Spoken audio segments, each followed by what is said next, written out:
السلام عليكم ورحمة الله وبركاته. الحمد لله رب العالمين والعاقبة للمتقين والصلاة والسلام على أشرف الأنبياء والمرسلين، أما بعد، فأعوذ بالله السميع العليم من الشيطان الرجيم.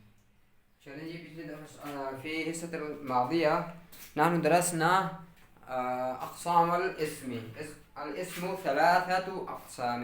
الاسم ثلاثة أقسام. ما هي؟ مفرد، مثنى، والجمع. مفرد، مثنى، والجمع. نحن درسنا، أنا ذكرت بعض الأمثلة، وأما الآن أنا أفهمكم بالتفصيل إن شاء الله، بالتفصيل مختصر. نحن درسنا من قبل حروف الجر، وكذلك اسم، وكذلك فعل، فاعل، ومفعول.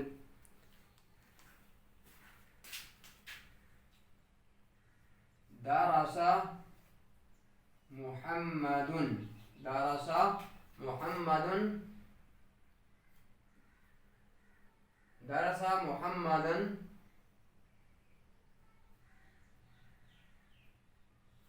قرأ. قرأ. جيد. قرأ. قرأ. قرأ محمد كتابا.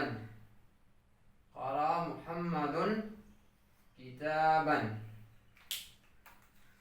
قرأ محمد كتابا. كتابا. افهموا هذا.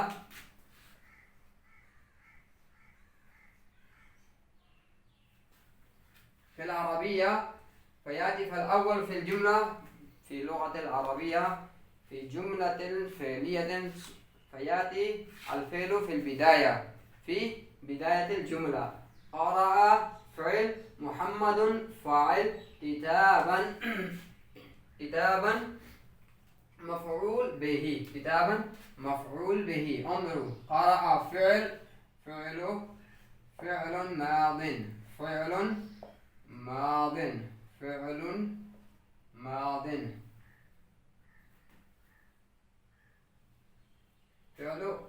فعل ماض. محمد فاعل. محمد فاعل مرفوع. فاعل. كتابا مفعول به. مفعول به. مفعول به. مفعول به. فعل ماض. فعل ماض منصوب. فعل ماض منصوب. فاعل مرفوع. فاعل مرفوع.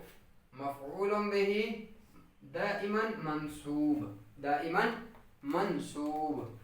قرأ فعل ماضي، محمد فاعل مرفوع، كتابا مفعول به. افهموا إلى هذا. ثم هذه علامة فتحة، علامة ضمة. ضمة، فتحة، ضمة، وهناك كسرة أيضا، فنأتي فيما بعد إلى كسرة.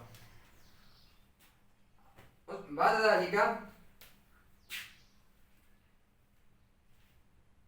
جلس. جلس. جلس خالد. جلس خالد على الكرسي. على الكرسي. على الكرسي. جلس خالد على الكرسي. جلس. جلس خالد على الكرسي. على الكرسي. على الكرسي. انظروا، جلس أي شيء، خالد أي شيء، على أي شيء، الكرسي أي شيء. افهموا هذا. جلس فعل ماضي كما هنا، فعل ماض. فعل ماض. خالد فاعل. خالد فاعل على حرف جار. على حرف جار. الكرسي مجرور به. مجرور مجرور، حرف جار وهذا مجرور، مجرور. انظروا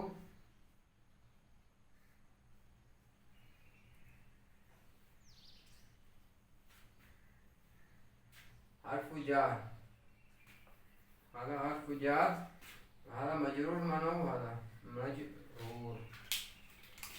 چلے سب سے پہلے ہم آتے ہیں، ہم نے پچھلے سبق میں پارٹ 1 میں ہم نے پڑھا تھا اسم کی اقسام. اسم کی اقسام میں کون کون سی چیزیں ہیں؟ مفرد ہے، مثنی ہے اور جمع ہے. پھر ہم نے ان میں سے اس سے پہلے کچھ چیزیں پڑھی تھی، اس کی تھوڑی سی ہم تھوڑا سا خلاصہ ہم اس میں سمجھیں گے. لیکن ہم نے بتایا تھا کہ جملہ فعلیہ، جو جملہ عربی کے اندر جو بھی جملہ ہے وہ فعل سے شروع ہوتا ہے. ٹھیک ہے، جو فعل سے جملہ شروع ہو وہ جملہ فعلیہ ہوتا ہے. یعنی سب سے پہلے فعل آتا ہے، پھر فاعل آتا ہے، پھر مفعول آتا ہے، جیسے اردو میں ہم استعمال کرتے ہیں. عربی کے اندر کیا ہے؟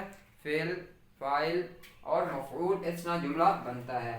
دیکھیں فعل ماضی ہوگا تو یوں سمجھے وہ زبر والا ہے، وہ ہمیشہ زبر والا ہے. ٹھیک ہے، مفتوح ہے، ہمیشہ زبر والا ہے. محمد ہمیشہ فاعل جو ہوتا ہے، ہمیشہ فاعل ہمیشہ مرفوع ہوتا ہے، یعنی کہ پیش والا ہوتا ہے. فاعل ہمیشہ مرفوع ہوتا ہے. فعل ماضی ہمیشہ منصوب ہوتا ہے. مفتوح کیا ہے؟ مفتوح، فعل ماضی مفتوح، فاعل مرفوع اور مفعول بہی. مفعول بہی ہمیشہ کیا ہوتا ہے؟ تنوین والا ہوتا ہے. مفعول بہی. قرأ محمد کتابا، قرأ پڑھا، کس نے پڑھا؟ محمد نے. محمد پڑھنے والا کون ہے؟ فاعل ہے، یعنی کہ جو پڑھنے والا ہے وہ فاعل ہے. کتاب کیا پڑھا؟ وہ مفعول بہی ہے. کتاب اس نے پڑھی، محمد نے کتاب پڑھی. اچھا، اس کی دیکھیں فعل ماضی ہمیشہ زبر والا ہوتا ہے اور فاعل ہمیشہ پیش والا ہوتا ہے، اور جو مفعول ہوتا ہے وہ ہمیشہ تنوین ہوتی ہے. اس کے علاوہ اور بھی علامات ہیں لیکن وہ بعد میں آئیں گے. لیکن اتنا سمجھنے کہ وہ ہمیشہ دو زبر ہوتی ہیں. ٹھیک ہے. اچھا، اس کے بعد پھر ہم نے پڑھایا ہے جالس خالد علی الکرسی. یہ تو فعل کی مثال ہو گئی. اس کے بعد جو ہے پھر ہم اس میں حرف مجرور کی بات کریں گے. اس جملے میں مجرور کی بات، کیونکہ ہمارے پاس مجرور کا موضوع ہے. جالس خالد علی الکرسی، جالس فعل ماضی ہے، خالد فاعل ہے، علی حرف جار ہے، الکرسی مجرور ہے. مجرور کا مطلب نیچے زیر ہے. فعل ماضی زبر والا ہوتا ہے اور یہ فاعل مرفوع ہوتا ہے، حرف جار تو کچھ بھی ہوتا ہے، یہ اس کو ساکن رہنے دیتے ہیں. الکرسی مجرور، الکرسی ہمیشہ دیکھیں اس میں حرف علا کی وجہ سے زیر آئی ہے. یہ زیر کی نشانی ہے، یہ پیش کی نشانی ہے، یہ زبر کی نشانی ہے. چلیں ابھی ہم اپنے ان جملوں کی طرف آتے ہیں جو ہم پہلے پڑھ چکے ہیں. ٹھیک ہے. اچھا، یہ تھا قرأ محمد کتابا، یہ مفرد کی مثال ہو گئی. ٹھیک ہے. اب ہم اسی کو ہی استعمال کرتے ہیں، ہم اسی کو ہی مثنی اور جمع استعمال کریں گے. جیسے قرأ محمد مفرد کی جمع ہم مثنی میں اب لے ہیں. ٹھیک ہے. پہلے ہم نے مفرد کا استعمال قرأ محمد کتابا. ٹھیک ہے، اس کی مثال ہم نے پڑھ لی ہے. اب کیا ہے؟ مثنی کی ہے قرأ. اچھا جی، قرأ اگر اس کو رفع فعل پیش والی حالت میں پڑھیں گے تو وہ کیسے ہوگا؟ ہادانی